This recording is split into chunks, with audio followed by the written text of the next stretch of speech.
ചേട്ടാ നമസ്കാരം. ഇന്ന് നമ്മൾ ഡിസ്കസ് ചെയ്യുന്നത് കേരള നിയമസഭയിലെ രാഷ്ട്രീയ സമീപനങ്ങളും അവിടുത്തെ ചർച്ചകളും ഒക്കെയാണ്. അപ്പം ആദ്യം എനിക്ക് ചോദിക്കാനുള്ളത്, ഇപ്പം മുമ്പത്തെ നിയമസഭകളും ഇപ്പോഴത്തെ നിയമസഭയും തമ്മിൽ കുറേ കാര്യങ്ങൾ വ്യത്യാസമുണ്ട്. ആദ്യം തന്നെ പറയേണ്ടത് നമ്മുടെ BJPയുടെ 3 തീപ്പൊരി MLA മാരുണ്ട്. അപ്പം BJP MLA മാർ വിജയിച്ചതിൻ്റെ പേരിൽ അവിടെ കോൺഗ്രസും CPM-ഉം പരസ്പരം പഴിചാരിക്കൊണ്ടിരിക്കുകയാണ്. അപ്പം ഈ അനാവശ്യ ചർച്ചകളാണ് നിയമസഭയിൽ ഇപ്പം അരങ്ങേറിക്കൊണ്ടിരിക്കുന്നത്. ആ ഒരു വിഷയത്തിൽ ചേട്ടൻ്റെ പ്രതികരണം എന്താണ്? കേരളത്തിനെ സംബന്ധിച്ചിടത്തോളം വളരെ നിർണായകമായിട്ടുള്ള ഒരു ഘട്ടത്തിലേക്ക് കേരളത്തിൻ്റെ രാഷ്ട്രീയം മാറുകയാണ്.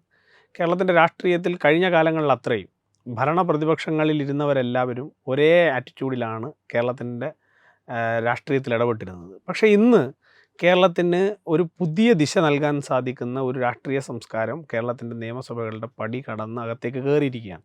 അത് ഭാരതീയ ജനതാ പാർട്ടിയുടെ നേതൃത്വത്തിലുള്ള NDAയുടെ 3 പ്രതിനിധികളാണ്. ആ 3 പ്രതിനിധികളും കേരളത്തിലെ നിയമസഭയ്ക്കകത്തെ ഡിസ്കഷനുകളിൽ ഇടപെടുന്ന രംഗം നിങ്ങൾ കണ്ടിട്ടുണ്ടാവും. ആ 3 പേരുടെയും ഡിസ്കഷൻസിൻ്റെ അല്ലെങ്കിൽ അവരുടെ സ്പീച്ചിൻ്റെ പ്രധാനപ്പെട്ട ഭാഗങ്ങൾ നിങ്ങൾ കണ്ടു കഴിഞ്ഞാൽ പുതിയ കേരളം എങ്ങനെയായിരിക്കണം, വികസിത കേരളം എങ്ങനെയായിരിക്കണം, അല്ലെങ്കിൽ കേരളം മാറേണ്ടത് ഏത് ദിശയിലേക്കാണ് എന്നുള്ളതിൻ്റെ കൃത്യമായ ഐഡൻറ്റിറ്റി കൊടുക്കാൻ കഴിയുന്ന ഒരു സ്ട്രക്ചറാണ് അവരുടെ 3 പേരുടെ സ്പീച്ചിൽ നിങ്ങൾ കാണുന്നത്. BB ഗോപകുമാറേട്ടൻ എണീറ്റ് നിന്ന് സംസാരിക്കുമ്പോൾ BB ഗോപകുമാറേട്ടൻ കഴിഞ്ഞ 10 വർഷക്കാലം അല്ലെങ്കിൽ കഴിഞ്ഞ 70 വർഷക്കാലമായി കേരളത്തിനകത്ത് നടന്നിട്ടുള്ള മുന്നണി രാഷ്ട്രീയത്തിൻ്റേതായിട്ടുള്ള പാപഭാരങ്ങൾ എങ്ങനെയാണ് കേരളത്തെ ബാധിച്ചത്, അത് കേരളത്തിൽ എങ്ങനെയൊക്കെയാണ് കേരളത്തിൻ്റെ ഇന്നത്തെ സംസ്കാരത്തിൽ അല്ലെങ്കിൽ ഇന്നത്തെ സാഹചര്യത്തിൽ നിന്നുകൊണ്ട് കേരളം എങ്ങനെയാണ് അതിനെ തരണം ചെയ്യേണ്ടതെന്നുള്ളതിനെക്കുറിച്ചാണ് BB ഗോപകുമാറേട്ടൻ ആദ്യമായി സംസാരിക്കുന്നത്. അത് കഴിഞ്ഞ് മുരളിയേട്ടൻ സംസാരിക്കുകയാണ്. മുരളിയേട്ടൻ സംസാരിക്കുമ്പോൾ മുരളിയേട്ടൻ പ്രധാനമായി ഊന്നുന്നത് ഭാരതാംബയും ഭാരതത്തിൻ്റെ ചിഹ്നങ്ങളും അതുപോലെ വന്ദേ മാതരവും എന്നു മുതലാണ് ഈ രാജ്യത്തിന് അന്യമായി മാറിയത്, അല്ലെങ്കിൽ ഈ രാജ്യത്തെ ഒരു സംസ്ഥാനത്തിൻ്റെ നിയമസഭയ്ക്കകത്ത് ഗവർണർ പങ്കെടുക്കുന്ന പ്രോട്ടോക്കോളിൻ്റെ ഭാഗമായി ഉപയോഗിക്കപ്പെടേണ്ട ഒരു സാധനത്തെ അല്ലെങ്കിൽ ഒരു ഗീതത്തെ എന്തുകൊണ്ടാണ് കേരളത്തിൻ്റെ നിയമസഭയിൽ അതിനെ കട്ട് ചെയ്തത് എന്ന ചോദ്യത്തിൻ്റെ കൃത്യമായ മറുപടി, അതായത് രാജ്യസ്നേഹികളാകെ ആഗ്രഹിക്കുന്നൊരു മറുപടി കേരളത്തിൻ്റെ നിയമസഭയ്ക്കകത്ത് കൃത്യമായി, അത് ക്വിറ്റ് ഇന്ത്യ സമരത്തെ ഒറ്റിക്കൊടുത്ത കഥകൾ മുതൽ ഇങ്ങനെ പറഞ്ഞുകൊണ്ട് അദ്ദേഹം വളരെ സ്പഷ്ടമായി കേരളത്തിൻ്റെ നിയമസഭയിലൂടെ കേരളത്തിലെ ജനങ്ങളിലേക്കൊരു മെസ്സേജ് എത്തിക്കുകയാണ്. അപ്പോൾ രണ്ടാമത്തെ വിഷയം കേരളത്തിൽ നടക്കുന്ന രാജ്യത്തിനെതിരായിട്ടുള്ള നറേറ്റീവുകളെ പൊളിക്കുക എന്നുള്ള പണി കൃത്യമായി മുരളിയേട്ടൻ ചെയ്യുന്നു. അത് കഴിഞ്ഞ് രാജീവ് ചന്ദ്രശേഖർജി സംസാരിക്കുമ്പോൾ നിങ്ങൾ നോക്കിക്കഴിഞ്ഞാൽ കേരളത്തിലെ യുവാക്കൾ എന്താണോ പ്രതീക്ഷിക്കുന്നത്, കേരളത്തിലെ യുവാക്കൾ എന്താണോ ആഗ്രഹിക്കുന്നത്, കേരളത്തിലെ യുവാക്കൾ അനുഭവിക്കുന്ന ബുദ്ധിമുട്ടുകൾ എന്തൊക്കെ, അത് കേരളത്തിൽ എങ്ങനെ റെക്ടിഫൈ ചെയ്യാം, അതിനെക്കുറിച്ച് കൃത്യമായൊരു റോഡ് മാപ്പ് പറയാൻ രാജീവ് ചന്ദ്രശേഖർജിയുടെ കന്നി പ്രസംഗത്തിന് നിയമസഭയ്ക്കകത്ത് സാധിക്കുന്നു. അപ്പോൾ കേരളത്തിൻ്റെ നിയമസഭകളിൽ നിങ്ങൾ കഴിഞ്ഞ 15 നിയമസഭകളിലും കാണാത്ത തരത്തിലൊരു പ്രത്യേക രാഷ്ട്രീയം, അല്ലെങ്കിൽ കേരളത്തിൻ്റേതും രാജ്യത്തിൻ്റേതും അതുപോലെ തന്നെ നമ്മുടെ നാടിന് അനിവാര്യമായിട്ടുള്ള ഒരു രാഷ്ട്രീയം പറയുന്ന 3 MLA-മാർ കേരളത്തിൻ്റെ നിയമസഭയ്ക്കകത്ത് കടന്നു വന്നു എന്നുള്ളതാണ് ഈ നിയമസഭയെ പ്രത്യേകമായി നമ്മൾ പരിശോധിക്കുന്നതിൻ്റെ പ്രധാനപ്പെട്ട കാരണം. രണ്ടാമത്തെ കാര്യം, കേരളത്തിൻ്റെ നിയമസഭകൾക്കകത്ത് അല്ലെങ്കിൽ രാജ്യത്ത് മറ്റൊരിടത്തും ഇല്ലാത്തതുപോലെ വന്ദേമാതര ഗീതത്തെ ഒരു എന്താ പറയുന്ന ഒരു ഏതെങ്കിലും തരത്തിൽ വന്ദേ മാതരം എന്ന് പറയുന്ന ഒരു രാജ്യത്തിൻ്റെ നാഡീ ഞരമ്പുകളിൽ വലിയ രീതിയിൽ രാഷ്ട്രഭക്തി ഉയർത്തിയ, അല്ലെങ്കിൽ രാജ്യത്തിൻ്റെ സ്വാതന്ത്ര്യ സമര കാലഘട്ടത്തിൽ രാജ്യത്തെ സ്വാതന്ത്ര്യത്തിന് വേണ്ടി പോരാടിയ ലക്ഷക്കണക്കിന് ആളുകൾക്ക് പ്രചോദനമായി മാറിയ ഒരു ഗീതത്തെ എങ്ങനെയാണ് കേരളത്തിൻ്റെ നിയമസഭയ്ക്കകത്ത് അപമാനിക്കപ്പെടുന്നത് എന്നുള്ളത് കൃത്യമായി നമ്മൾ ഈ നിയമസഭാ സമ്മേളനത്തിൽ കാണുകയാണ്. അപ്പോൾ രാജ്യത്തിൻ്റെ മനസ്സിന് എതിരായി കേരളത്തിൻ്റെ നിയമസഭകൾ പ്രവർത്തിക്കുന്നു എന്നുള്ളത് വളരെ വലിയ രീതിയിൽ തുറന്നു കാട്ടപ്പെടേണ്ട ഒരു സാഹചര്യത്തിലാണ് BJPയുടെ 3 MLA-മാർ അകത്ത് വന്നതും അവരത് കൃത്യമായി എക്സ്പോസ് ചെയ്ത് കേരളത്തിൻ്റെ പൊതുസമൂഹത്തിൻ്റെ മുൻപാകെ കാണിക്കുന്നു. കർണാടകയിൽ DK ശിവകുമാർ മുഖ്യമന്ത്രിയെ സത്യപ്രതിജ്ഞ ചെയ്യുമ്പോൾ അവിടെ പൂർണ്ണമായിട്ടുള്ള വന്ദേമാതരം ഗാനം ഇട്ടാൽ ഒരു വിവാദവും ഇല്ല. പക്ഷേ അത് കേരളത്തിലേക്ക് വരുമ്പോൾ അവിടെ വന്ദേമാതര ഗാനത്തിൻ്റെ പൂർണ്ണമായിട്ടുള്ള വെർഷൻ ഇട്ട് കഴിഞ്ഞാൽ അവിടെ ചില വരികൾ ഒഴിവാക്കപ്പെടേണ്ടതാണ് എന്ന് കോൺഗ്രസ് നേതാക്കന്മാർ പറയുന്നു. ഞാൻ അവരോട് പറയുന്നത്, അവരുടെ കോൺഗ്രസിൻ്റെ ആദ്യ സമ്മേളനത്തിൽ പൂർണ്ണമായ വന്ദേമാതരം പാടിയാണ് അവർ ആ സമ്മേളനം ആരംഭിച്ചത്. ആ ചരിത്രത്തെക്കുറിച്ച് ബോധ്യമില്ലാത്ത, ഈ രാഷ്ട്രത്തെയും ഈ രാഷ്ട്രത്തിൻ്റെ സ്വാതന്ത്ര്യ സമരത്തെയും കുറിച്ച് ബോധ്യമില്ലാത്ത ചില ആളുകൾ ഇന്ന് കോൺഗ്രസിനകത്ത് കടന്നുകൂടിയിട്ടുണ്ട്.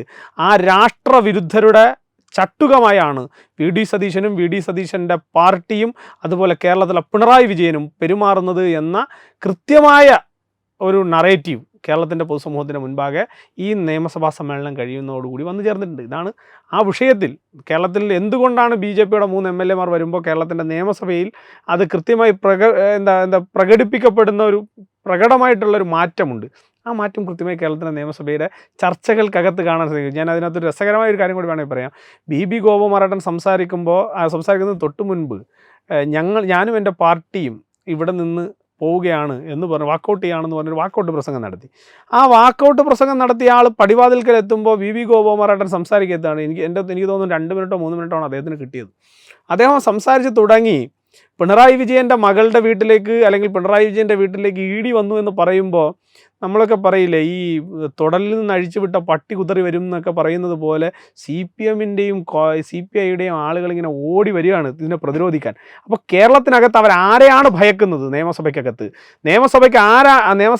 ആരാണ് ഒപ്പണൻറ്റ് എന്ന് ചോദിച്ചാൽ അത് VD സതീശൻ നേതൃത്വം കൊടുക്കുന്ന UDF അല്ല, അത് BB ഗോപകുമാറും V മുരളീധരനും അതുപോലെ തന്നെ രാജീവ് ചന്ദ്രശേഖറും നേതൃത്വം കൊടുക്കുന്ന NDA ആണ് എന്നുള്ളതിൻ്റെ ഏറ്റവും പ്രകടമായ ഉദാഹരണമാണ് അദ്ദേഹത്തിൻ്റെ ആ ഒരു പ്രസംഗത്തിനകത്ത് അവർ എത്രത്തോളം അസ്വസ്ഥമായി എന്നുള്ളത്. ഞാൻ അത് കോട്ട് ചെയ്യുന്നത് കേരളത്തിലെ ജനങ്ങൾ അതിനെ കൃത്യമായി റിയലൈസ് ചെയ്യുന്നു എന്നുള്ളത് ഞങ്ങൾക്ക് വളരെ സന്തോഷം തരുന്നൊരു കാര്യമാണ്.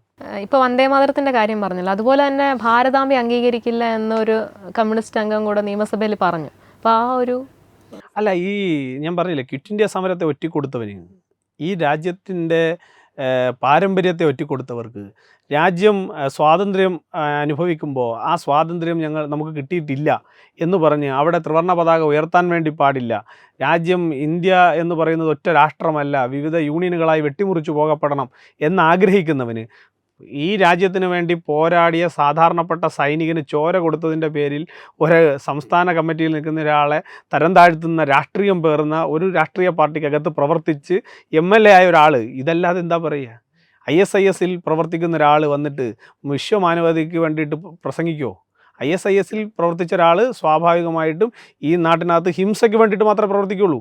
അപ്പോൾ സ്വാഭാവികമായും അതേ രാഷ്ട്രീയം പേറുന്ന ഈ വിഭജന രാഷ്ട്രീയവും അതുപോലെ വിധ്വംസക രാഷ്ട്രീയവും അതുപോലെ തന്നെ രാഷ്ട്രത്തിനെതിരായി ഭാരതത്തിനെതിരായിട്ടുള്ള കാര്യങ്ങൾക്ക് വേണ്ടിയിട്ട് ഒരുമിച്ച് നിൽക്കുന്ന ഒരു പാർട്ടി എന്നുള്ള നിലയിൽ കമ്മ്യൂണിസ്റ്റ് പാർട്ടിയുടെ ഒരു MLA അത് പറഞ്ഞതിൽ വലിയ അത്ഭുതമൊന്നും പെടണ്ട. കമ്മ്യൂണിസ്റ്റ് പാർട്ടിക്കാരൻ ഇതിലും വലുത് പറയാതിരിക്കാൻ നമുക്ക് ആഗ്രഹിക്കാനേ സാധിക്കുള്ളൂ. അതിൽ പലതും പറയും. അടുത്തതായിട്ട് ചോദിക്കാനുള്ളത്, ഇപ്പോൾ ശബരിമല വിഷയത്തിൽ ശബരിമല സ്വർണ്ണക്കൊള്ളയെക്കുറിച്ചിട്ട് ഈ VD സതീശൻ സർക്കാരിൻ്റെ നിലപാട് ഇതുവരെ വ്യക്തമാക്കിയിട്ടില്ല. കഴിഞ്ഞ പ്രതിപക്ഷ നേതാവായിട്ടിരിക്കെ VD സതീശൻ പറഞ്ഞിരുന്നു ഈ ശബരിമല സ്വർണ്ണക്കൊള്ള വിഷയത്തിൽ CBI അന്വേഷിക്കണമെന്ന്. ഇപ്പം ഈ നിയമസഭയിൽ അവർ സർക്കാരാണ്, അവരതിനെക്കുറിച്ചൊന്നും സംസാരിക്കുന്നില്ല നിയമസഭയിൽ. അപ്പം അവരുടെ നിലപാട് എന്താണെന്ന് അറിയാനായിട്ട് ജനങ്ങൾക്ക് ആഗ്രഹമുണ്ട്. VD സതീശൻ സർക്കാർ എന്ന് പറഞ്ഞാൽ സ്വപ്നലോകത്തെ ബാലഭാസ്കരൻ എന്നൊക്കെ നമ്മളൊരു സിനിമയുടെ പേര് പറയും, അതുമാതിരിയുള്ളൊരു ഇതാണ്. ഇപ്പോൾ അദ്ദേഹത്തിന് മുഖ്യമന്ത്രി കസേര അദ്ദേഹം ആഗ്രഹിച്ചു, അത് കിട്ടി. ഇനിയിപ്പോൾ പറഞ്ഞതെല്ലാം പാലിച്ച് കളഞ്ഞില്ലെങ്കിൽ നിങ്ങൾ എന്ത് ചെയ്യും? 5 വർഷത്തേക്ക് എന്തായാലും ഒന്നും ചെയ്യാനൊന്നും പോകണില്ലല്ലോ. അപ്പോൾ ഇനിയിപ്പോൾ നിങ്ങളെ ഭരിക്കുക എന്നുള്ള ഉത്തരവാദിത്തമായിട്ട് മുന്നോട്ട് പോകാം എന്നുള്ളതാണ് VD സതീശനും കോൺഗ്രസ് പാർട്ടിയും ആഗ്രഹിക്കുന്നത്. പക്ഷേ VD സതീശൻ ഇതിനകത്ത് മനസ്സിലാക്കേണ്ട ഒരു പ്രധാനപ്പെട്ട കാര്യം, അദ്ദേഹം പറഞ്ഞു വാക്കാണ് വലുത്. അദ്ദേഹം ആദ്യത്തെ പത്രസമ്മേളനത്തിൽ പറഞ്ഞൊരു കാര്യമാണ്, വാക്കാണ് വലുത്. അങ്ങനെ ആയിരുന്നുവെങ്കിൽ കേരളത്തിലെ ഭൂരിപക്ഷ സമൂഹത്തെ മുഴുവൻ ഒന്നടങ്കം വേട്ടയാടുകയും ആ സമൂഹത്തെ മുഴുവൻ അടിച്ചമർത്തുകയും ആ സമൂഹത്തിൻ്റെ വിശ്വാസ പ്രമാണങ്ങൾക്ക് മേൽ ചവിട്ടിക്കേറുകയും ചെയ്ത ഇടതുപക്ഷ സർക്കാർ നടത്തിയിട്ടുള്ള യുവതീ പ്രവേശന വിഷയത്തിൽ സ്വാഭാവികമായിട്ടും നിരവധിയായിട്ടുള്ള സാധാരണപ്പെട്ട അമ്മമാർക്ക്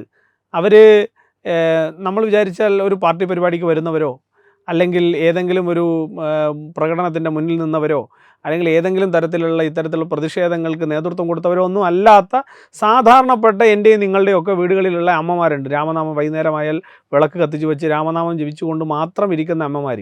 ആ അമ്മമാർ ശബരിമല ശാസ്താവിൻ്റെ ആ ശ്രീകോവിലിന് നേരെ, ആ ശാസ്താവിൻ്റെ ബിംബങ്ങൾക്ക് നേരെ നടത്തിയിട്ടുള്ള ഒരു അതിക്രമം, ആ അതിക്രമത്തിനെതിരായി സ്വാഭാവികമായി ഹൃദയം പൊട്ടിയാണ് തെരുവിലേക്ക് വന്നത്.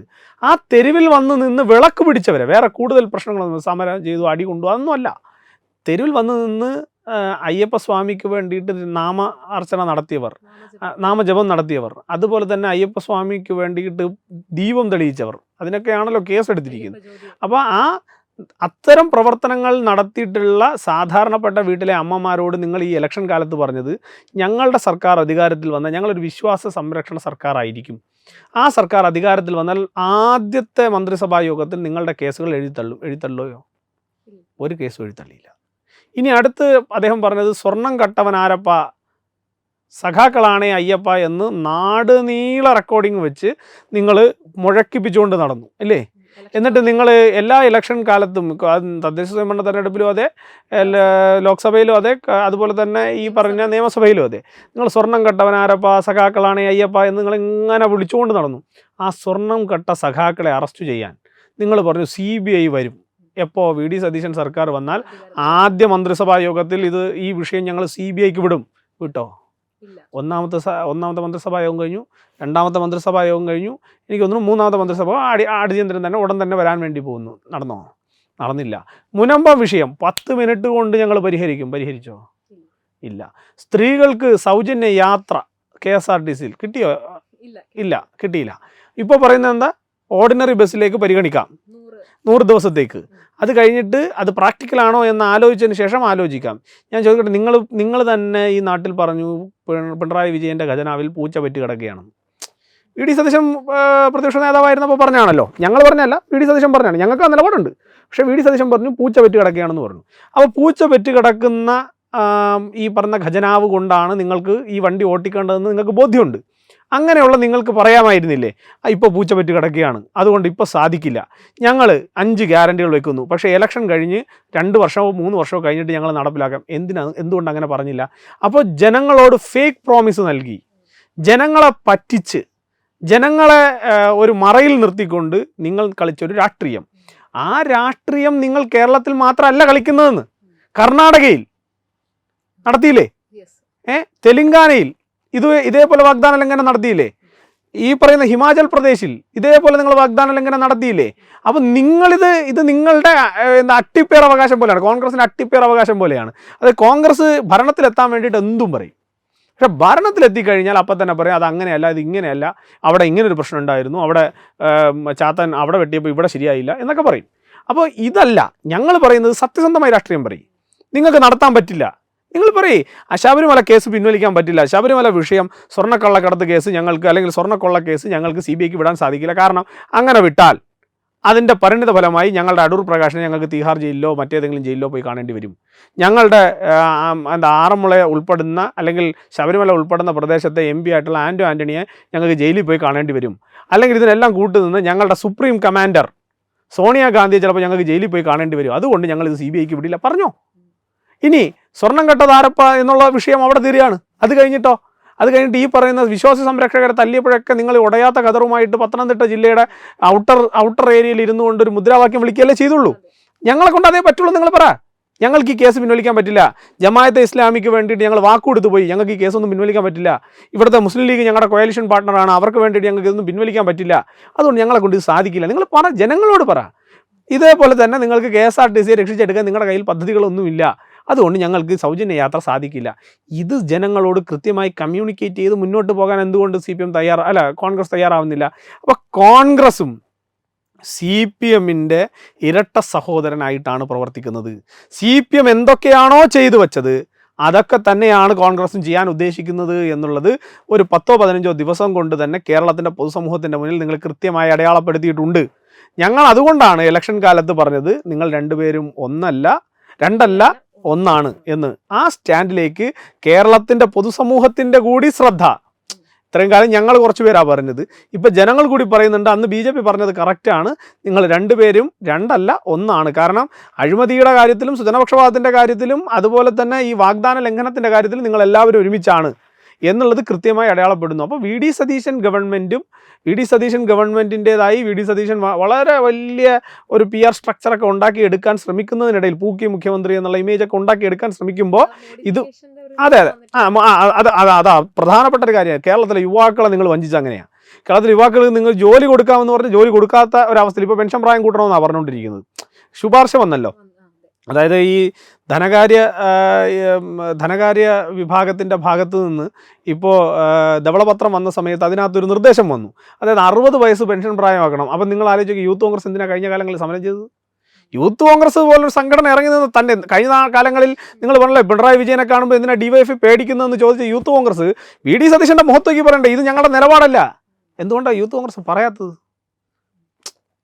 അപ്പോൾ നിങ്ങൾ കേരളത്തിലെ യുവാക്കളെ എല്ലാ തരത്തിലും വെച്ച് എന്നിട്ട് പറഞ്ഞു റോഡിലൂടെ ഞങ്ങൾ 18 തരം എന്താ ഈ പറഞ്ഞ മോഡിഫിക്കേഷൻ അനുവദിക്കുക. എന്താണ്? ഒന്ന് കാറിൻ്റെ മാറ്റ് മാറ്റാം, വലിയ മോഡിഫിക്കേഷൻ.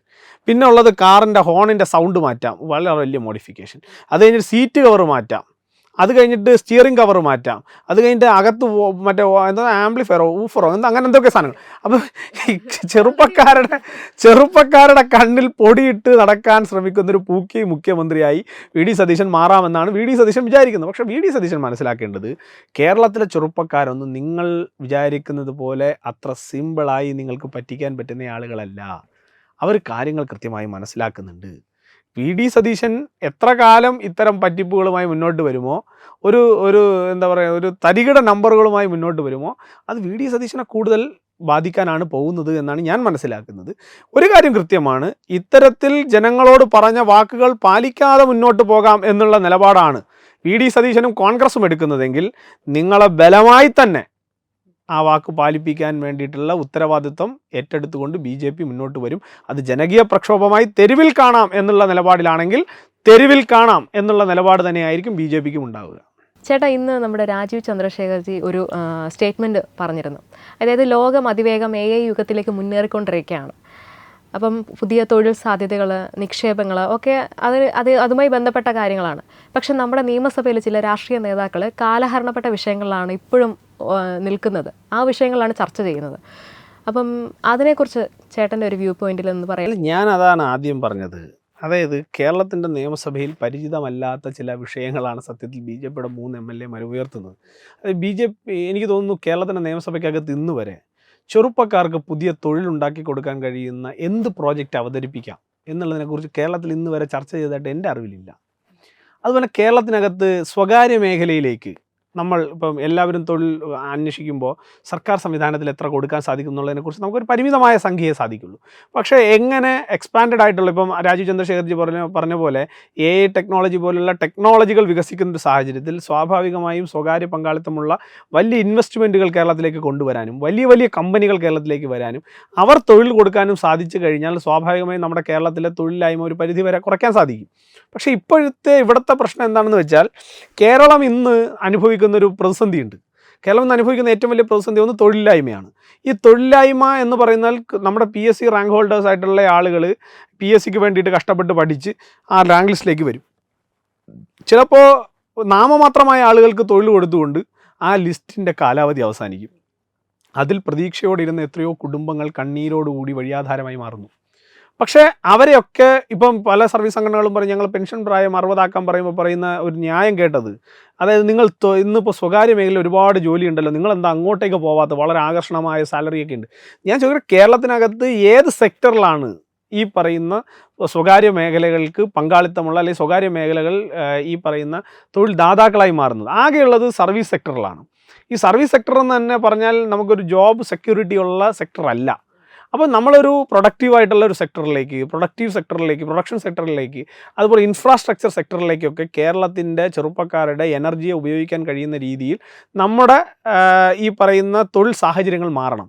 അതിന് സാധിക്കുന്ന രീതിയിൽ അല്ലെങ്കിൽ ഉതകുന്ന രീതിയിലുള്ള ഒരു ചർച്ച കേരളത്തിൻ്റെ നിയമസഭയ്ക്കകത്തുണ്ടോ? ഇല്ല. അതാണ് രാജീവ് ചന്ദ്രശേഖർജി പറഞ്ഞത്, കടലെടുത്തു പോയ ആശയങ്ങളെക്കുറിച്ച് ഇന്നും ചർച്ച ചെയ്യുകയാണ് നമ്മൾ. നമുക്ക് ആവശ്യം 1900 അന്ന് ചെയ്തതുപോലെ അല്ല ഇന്ന് കേരളവും ഇന്ത്യയും വളരുന്നത്. കേരളവും ഇന്ത്യയും വളരെ എന്താ പറയുക ബുള്ളറ്റ് ട്രെയിൻ മാതൃകയിൽ വളർന്നുകൊണ്ടിരിക്കുമ്പോൾ നമ്മൾ അന്ന് പണ്ട് മറ്റേ കടത്ത് വള്ളത്തിൽ പോയി മീൻ പിടിച്ച കഥയെക്കുറിച്ച് ഇന്ന് ചർച്ച ചെയ്തതുകൊണ്ട് ഒരു തരത്തിലുള്ള ഗുണം ഉണ്ടാവില്ല. ഇന്നത്തെ ചെറുപ്പക്കാർ എന്താണ് ആഗ്രഹിക്കുന്നത്? ഇന്നത്തെ ചെറുപ്പക്കാർ, നിങ്ങൾ വളരെ വളരെ ബുദ്ധിമുട്ടുള്ള ഒരു കാര്യം നിങ്ങൾ മനസ്സിലാക്കേണ്ടത്, കേരളത്തിൻ്റെ സാമ്പത്തിക സ്ഥിതി ഉണ്ടായിരുന്നത് മുമ്പ് പുറത്തു നിന്നുള്ള എക്കോണമി കേരളത്തിലേക്ക് വന്നുകൊണ്ടിരുന്നു. അതായത് വിദേശ രാജ്യങ്ങളിൽ നിന്ന് നമ്മുടെ ആളുകൾ തൊഴിൽ ചെയ്ത് ആ പണം കേരളത്തിലേക്ക് വന്ന് അങ്ങനെയാണ് കേരളത്തിൻ്റെ ഒരു എക്കോണമി ബിൽഡ് ചെയ്ത് വന്നത്. ആ എക്കോണമി ബിൽഡ് ചെയ്തുകൊണ്ടിരുന്നിടത്ത് നിന്ന് ഇന്ന് എന്താ അവസ്ഥ? ഇന്ന് കേരളത്തിൽ നിന്ന് ചെറുപ്പക്കാർ പുറത്തേക്ക് പോവുകയാണ്. ഈ പുറത്തേക്ക് പോകുന്നതെന്ന് പറഞ്ഞാൽ അവർ തിരിച്ചു വരുന്നില്ല. അവിടെയാണ് നമ്മുടെ പ്രശ്നം. അതായത് ഇവിടെ നിന്ന് 30 ലക്ഷവും 40 ലക്ഷവും പഠിക്കാൻ വേണ്ടിയിട്ട് ഉപയോഗിച്ചുകൊണ്ട് പുറത്തേക്ക് പോകുന്നവർ ആ ലക്ഷങ്ങൾ അവിടെ ഉപയോഗിച്ചതിന് ശേഷം അവിടെ തന്നെ തൊഴിൽ വാങ്ങി അവിടെ തന്നെ ജീവിക്കുന്ന നിലയിലേക്ക് കേരളത്തിൻ്റെ ചെറുപ്പക്കാരുടെ മാനസികാവസ്ഥ മാറി. അത് ഉണ്ടാക്കിയിരിക്കുന്ന നഷ്ടം കേരളത്തിന് എത്രത്തോളം വലുതാണ് എന്ന് ആരും ചിന്തിക്കുന്നില്ല. അപ്പോൾ കേരളം ഇനിയും മുന്നോട്ടേക്ക് പോകണമെങ്കിൽ, കേരളം കുറച്ചുകൂടി മുന്നോട്ടേക്ക് വരാനും കേരളത്തിൻ്റെ എക്കോണമി മുന്നോട്ടേക്ക് വരണം എന്നുണ്ടെങ്കിൽ അതിൽ പ്രധാനമായി വേണ്ടത് കേരളത്തിലെ യുവാക്കളെ കേരളത്തിൽ തന്നെ പിടിച്ചു നിർത്താൻ കഴിയുന്ന നിലയിലുള്ള വലിയ രീതിയിലുള്ള ഒരു വികസനം ഉണ്ടാവണം. അത് കേവലം റോഡ് ഇൻഫ്രാസ്ട്രക്ചർ മാത്രമല്ല, കേരളത്തിലേക്ക് നല്ല നല്ല വ്യവസായങ്ങൾ വരണം. കേരളത്തിൽ ഇപ്പോൾ ഒരു വ്യവസായത്തിന് വരാൻ സാധിക്കില്ല. കഴിഞ്ഞ 10 വർഷം കൊണ്ട് കേരളത്തിൽ ഒരേ ഒരു കമ്പനി മാത്രമേ രക്ഷപ്പെട്ടിട്ടുള്ളൂ. അത് മുഖ്യമന്ത്രിയായിരുന്ന പിണറായി വിജയൻ്റെ മകൾ എക്സാലോജിക്ക്, വീണ വിജയൻ്റെ എക്സാലോജിക് കമ്പനി ഒഴിച്ച് മറ്റൊരു കമ്പനി ലാഭത്തിലായിട്ടില്ല. ഞാൻ മനസ്സിലാക്കിയ കണക്കുകൾ മനസ്സിലാക്കുന്നത് ഏതാണ്ട് ലക്ഷക്കണക്കിന്, അതായത് 10,000 കോടി രൂപയുടെ നിക്ഷേപമാണ് കേരളത്തിൽ നിന്ന് കിറ്റെക്സ് ഉൾപ്പെടെ കേരളത്തിന് പുറത്ത് ഇൻവെസ്റ്റ് ചെയ്തിരിക്കുന്നത്. അപ്പോൾ കേരളത്തിൽ ഉണ്ടായിരുന്ന കമ്പനികളെ നമ്മൾ ഭയപ്പെടുത്തി ഓട്ടിക്കുന്നു. കേരളത്തിലേക്ക് ഒരു ഇൻവെസ്റ്റർ വന്നു കഴിഞ്ഞാൽ ആന്തൂറിലെ സാജനെ പോലെ കെട്ടിത്തൂങ്ങി ചാവേണ്ട അവസ്ഥയിലേക്ക് മാറുന്നു. കേരളത്തിലേക്ക് ഒരു ഇൻവെസ്റ്റർ വന്നു കഴിഞ്ഞാൽ ഇവിടുത്തെ ചില ആളുകൾ ചേർന്ന് അവരെ ഭയപ്പെടുത്തി കേരളത്തിൽ നിന്ന് ഓട്ടിക്കുന്നു. അപ്പോൾ ഇങ്ങനെ വന്നു കഴിഞ്ഞാൽ എങ്ങനെയാണ് സ്വകാര്യ മേഖലയിൽ ഇത്തരത്തിലുള്ള ജോബ് ഓപ്പർച്യൂണിറ്റീസ് ഉണ്ടാവുക? അപ്പോൾ അത് ഉണ്ടാവാതിരിക്കുന്നതോടത്തോളം കാലം കേരളത്തിനകത്തുള്ള പ്രധാനപ്പെട്ട വിഷയം എന്തായിരിക്കും? തൊഴിലില്ലായ്മയായിരിക്കും. അതിനെ പരിഹരിക്കുന്നതിന് ഒരു ചർച്ച ഉണ്ടാവുന്നില്ല കേരളത്തിൽ. ഇനി അത് കഴിഞ്ഞ് കേരളത്തിൻ്റെ തനത് റിസോഴ്സസുകൾ, ഇപ്പോൾ കേരളത്തിൻ്റെ തനതായിട്ടുള്ള ആരോഗ്യ ടൂറിസം കേരളത്തിൻ്റെ ഒരു തനത് സംഭാവനയാണ്. അതായത് ആയുർവേദവുമായി ബന്ധപ്പെട്ടിട്ടുള്ള ടൂറിസം സാധ്യതകളുണ്ട്. നമ്മൾ അതിനെ ഡെവലപ്പ് ചെയ്യാൻ വേണ്ടിയിട്ട് എന്ത് പ്രവർത്തനം നമ്മുടെ ഭാഗത്ത് നടക്കുന്നത്? അതെ, തീർത്ഥാടന സർക്യൂട്ട് പോലെയുള്ള, അതുപോലെ തന്നെ നമ്മുടെ കടൽ തീരങ്ങളുമായി ബന്ധപ്പെട്ടിട്ടുള്ള, കടൽ തീരങ്ങളിൽ നിന്ന് ഈ പറയുന്ന കർത്ത പോലെയുള്ള ആളുകൾ തോറിയവും യുറാനിയും ഒക്കെ ഇങ്ങനെ കടത്തിക്കൊണ്ട് പോകുന്നു എന്നുള്ള അല്ലാതെ നമ്മൾ അതിനെ ജനങ്ങൾക്ക് ഉപയോഗപ്പെടുന്ന രീതിയിലേക്ക് ഉപയോഗിക്കാൻ കേന്ദ്ര സർക്കാരിന്റെ സപ്പോർട്ടുണ്ട്. പക്ഷേ കേന്ദ്ര സർക്കാർ സാഗർമാല പോലെയുള്ള നല്ല നല്ല പദ്ധതികളുണ്ട്. പക്ഷേ ഇതിനകത്ത് പ്രശ്നം എന്താ വെച്ചാൽ യൂട്ടിലൈസ് ചെയ്യാൻ കപ്പാസിറ്റിയുള്ള ഒരു സർക്കാർ ഉണ്ടാവുന്നില്ല എന്നുള്ള. നിങ്ങൾ നോക്ക്, PM ശ്രീയെക്കുറിച്ച് അനാവശ്യമായ ചർച്ചകൾ കൊണ്ടുവന്നു. എന്തുകൊണ്ടാണ് PM ശ്രീയിലെ ഫണ്ട് നമുക്ക് ഉപയോഗിക്കാൻ പറ്റാത്തത്? എന്താ? മറ്റെല്ലാ സംസ്ഥാനങ്ങൾക്കും പറ്റുന്നുണ്ട്, നമുക്ക് മാത്രം അത് പാടില്ല. എന്തുകൊണ്ടാണത്? അപ്പം നമ്മുടെ കേരളം വികസിക്കണമെന്നാണ് നമ്മൾ ആഗ്രഹമെങ്കിൽ നമ്മൾ കേരളത്തിൻ്റെ താല്പര്യങ്ങൾക്കൊപ്പമാണ് നിൽക്കേണ്ടത്. നമ്മൾ കേരളത്തിൻ്റെ താല്പര്യത്തിനൊപ്പമല്ല നിൽക്കുന്നത്. ആയുഷ്മാൻ ഭാരത് പോലെ, വയോവന്ദന യോജന പോലെ കേരളത്തിലെ 70 വയസ്സ് കഴിഞ്ഞ ആളുകൾക്ക് ഉപയോഗിക്കാൻ കഴിയുന്ന ഒരു ഇൻഷുറൻസ് പരിരക്ഷ അത് കൊണ്ടുവരുമ്പോൾ എന്തിനാണ് നമ്മൾ തടസ്സപ്പെടുത്തുന്നത്? എന്ത് പറഞ്ഞിട്ടാണ് നമ്മൾ തടസ്സപ്പെടുത്തുന്നത്? അത് ജനങ്ങൾക്ക് 5 ലക്ഷം രൂപയുടെ ഇൻഷുറൻസ് പദ്ധതി കിട്ടുന്ന ഒരു പദ്ധതി, അതിനെന്തിനാണ് നമ്മൾ തടസ്സപ്പെടുത്തുന്നത്? നമ്മളതിനെ പ്രൊമോട്ട് ചെയ്യാനും നമ്മളതിന് ജനങ്ങളുടെ അടുത്തേക്ക് എത്തിക്കാനും പ്രധാനമന്ത്രി ആവാസ് യോജന തടസ്സപ്പെടുത്തി വെച്ചിരിക്കുക. എന്തിനാണ് തടസ്സപ്പെടുത്തി വെച്ചിരിക്കുന്നത്? ഇതിനൊന്നും മറുപടിയില്ല. ഇതെന്തിനാണ് തടസ്സപ്പെടുത്തി വെച്ചിരിക്കുന്നതെന്ന് വെച്ചാൽ ഇതിനൊന്നും മറുപടിയില്ല. ഇങ്ങനെ കോടാനുകോടി രൂപ കേരളത്തിൻ്റെ ഇൻഫ്രാസ്ട്രക്ചർ വികസനത്തിലും കേരളത്തിലെ യുവജന കാര്യങ്ങളുടെ വികസനത്തിലും കേരളത്തിലെ ചെറുപ്പക്കാർക്ക് വിദ്യാഭ്യാസത്തിനും ഒക്കെ വേണ്ടി അനുവദിച്ചിരിക്കുന്ന ഫണ്ടിനെ തടസ്സപ്പെടുത്തി വെച്ച് കേരളത്തിനെ പിന്നോട്ട് വലിക്കുന്നതിൽ കേരളം ഭരിക്കുന്ന സർക്കാരുകൾക്ക് കൃത്യമായ പങ്കുണ്ടെന്നേ.